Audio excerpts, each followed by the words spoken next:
जोबथेसालियाव थांनांनाय फिसायनि बिसिफोरखौ सोर नायगोन? बे समाव आसाम सरकारनि गोख्रों थांखिजों हाबा मावनायखौ बयबो सोमोनांदों।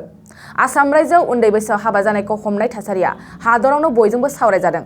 बेबादिनो बे थासारिनि सायाव बाथ्रा बुंदों आइएमएफनि चिफ आसादुद्दिन ओवाइसि बिथाङा।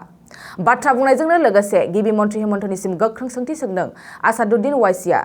आसादुद्दिन ओवाइसिया बुंदों, थांनाय 6 बोसोराव बियो रायजो सरकारनि मोनसे गेदेर फेलें। थांनाय 6 बोसोर आसामाव बिजेपि दोलोनिनो सरकारमोन आरो थांनाय 6 बोसोराव बिजेपि सरकारा जेबो गोख्रों राहा लायाखैमोन। नाथाय दिनै हाबा जाखानायफोरखौ हमनायनि गोख्रों राहा लागासिनो, जेराव गोबाङानो दुखु खस्थ सहायनांदों। लोगोसेनो हमजानाय जोबथेसालियाव थानांनाय फिसायफोरनि बिसिखौ सोर नायगोन होननानैबो गिबि मन्त्रि हेमन्तनिसिम गोख्रों सोंथि सोंदों आइएमएफनि चिफ आसादुद्दिन ओवाइसिया।